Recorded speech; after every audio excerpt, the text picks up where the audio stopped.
He came out of the Ottawa Valley in the 1960s and compiled an incredible riding record. 2 Olympic Games appearances, gold, silver, and bronze in 2 Pan Am Games, countless Grand Prix victories, and he represented Canada in 23 Nations Cups over the course of a 30-year riding career.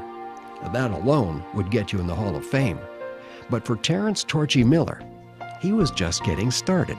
Even at the age of sort of 16, 17, he was like a young professional in everything he did with the horses, and he carried that all through his riding career.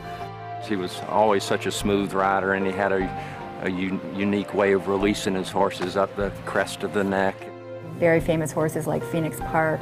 And what impressed me about Torchy was what a classic rider he was. And he, though at that time I didn't know him very well, he really epitomized to me what all young riders wanted to aspire to, and that was the technique that he showed, the compassion he had for the horse. He was such a horseman. He's just stayed involved. When he hung up the stirrups, he wasn't out of the sport. He was not out of the sport by a long shot. As a coach and trainer, he would teach the likes of Lisa Carlson, Beth Underhill, and Chris D'Elia. All Olympians and all successful at a very young age. He really put a lot of finishing touches on my riding, and not just in that respect, but also behind the scenes, the maintenance, the management of these horses. Torchy was more about what the horse required, and he'd get frustrated that if you just didn't find that little thing, that little ethereal, abstract thing that makes that horse go well, he'd get frustrated with you, and he would show that to you. So that part of it was shocking, and it really it forced me to have to learn to think like a horseman does. He's responsible for me getting the ride on Monopoly, and that meant a lot because at the time I was working for Torchy, he was still very much in the competitive game and was a Grand Prix rider himself. So to push that horse to me, who was just an up-and-coming young rider, that was huge. I mean, you don't see someone really that selfless and someone who would really wanted to help a younger rider coming along. Torchy's reputation for matching the right horse with the right rider became his signature throughout the 80s and 90s.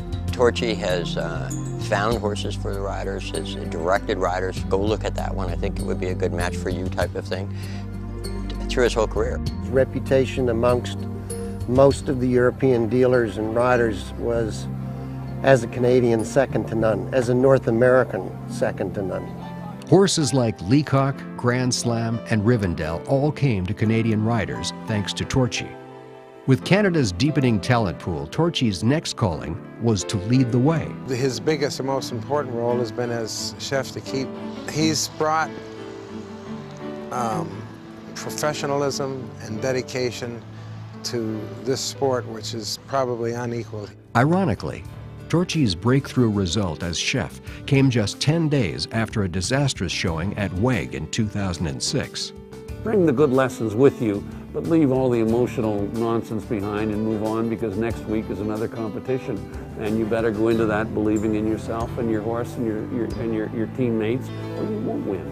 So by the time Torchy and I arrived in Calgary, we really believed we had the winning team. And sure enough, we did. Imagine 31 years! 31 years it took us! Yeehaw! Hey! 31 years! The results continued to pour in. A second consecutive Nations Cup at Wellington, Florida in the spring of 2007. And then it was off to Rio for the Pan Am Games. Individual gold for Jill Henselwood and Special Ed, bronze for Eric Lamaze and Hickstead, and a team silver that indicated that Canada might be on the verge of something special. The Summer Olympics of 2008 were just around the corner. It was just an exact continuation of what we had been doing for 2 years. You're in a new ring, there are jumps, there are questions, and we have to answer those questions, and then we have to perform. And that was the beauty of it. We were all in such a comfort zone. We knew we had really good horses, and we knew we had really good teammates, and we all respected each other, and we had a great coach. Well, we got there and we were feeling pretty good about ourselves. We come up for the Nations Cup, and I was the leadoff guy. And jumped the first jump, canter up 10 strides to a single vertical, and he falls right through it, falls right through it. He had basically bowed a tendon, and he went around that whole Olympic course 3 legs.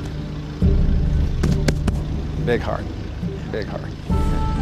And the morning of the second round, Torchy calls me early in the morning, and I could tell right away he wasn't so happy, and he told me about Mac's horse. I was even dressed, and we even jogged him again 20 minutes before I was supposed to get on him, and Torchy wouldn't let me go when I wasn't going to go. Well, we'll just have to do it the hard way. That's with 3. Torchy just kept saying, we're down to 3, but we're still right there. Don't give up, don't give up. Don't you know Jill leads us off? She gave the whole world a riding lesson that night. Strong 4 strides help him with the width. And again, beautiful 1 ride. jump away. This is the Jill Henselwood we know, huh, Nancy? Fantastic. And Canada gets the first clean round of the class today. There's Matt Cohn. Canada's Jill Henselwood, the first clean What go. a comeback. What a comeback. Eric had his only rail. He had 4 faults, and then Ian. Pressure. Does it. And Canada's Ian Millar does it once again. He's done it before, a clean round. He's under the time allowed. Torchy's team had won Olympic silver, coupled with Eric's historic gold, the best result ever by a Canadian show jumping team. He becomes a real horseman with me. He's always looking at my horse and he's analyzing it, and he'll make just a quiet comment. And almost every time he's right on with his comment. And he always puts it very subtly. He doesn't sort of jam it down your throat at all. It's just a quiet suggestion. So I just change a little something, because at the top end, it's all about inches and details. And he is so sharp about that. His qualities as a leader are quite amazing. And the one thing I remember him saying, he came up to me because I was asking questions to a lot of the different riders on our team, what I should do with this particular horse and these particular courses, and he pulled me to the side and he says, you know, Mac, you go find Brindley, that's my wife, and the 2 of you talk, because you know that horse better than anybody, and she knows that horse better than anybody, and you guys will figure out the best way to ride this course. And for a coach to say that, that was, instead of saying, I'm going to take over and give you advice, he knew the best way to handle me. Some of the success has been attributed to a change in the process of picking the team, a change that Torchy felt had to be made. He spent quite a lot of time developing that process. You know, geographically we have difficulties in Canada. We don't have the largest population in Canada. You know, he just didn't have 500 riders to pick from, and so a much different scenario than what other countries have. And Torchy found a way that worked for everyone and delivered the results that we as a country wanted to get. While Canada's resurgence hit its zenith in Hong Kong, it didn't stop there. 2010 saw the 4th Nations Cup victory in 5 years at prestigious Wellington, an individual bronze for Eric and Hickstead, and an 8th place finish for John Pierce at Weg in the fall. Torchy's team, Lamaze, Pierce, Jan Candele, and Jonathan Millar qualified Canada for London with a 5th place finish in the team competition. The names are not always the same, but Team Canada keeps on delivering. He has stayed extremely current in the sport.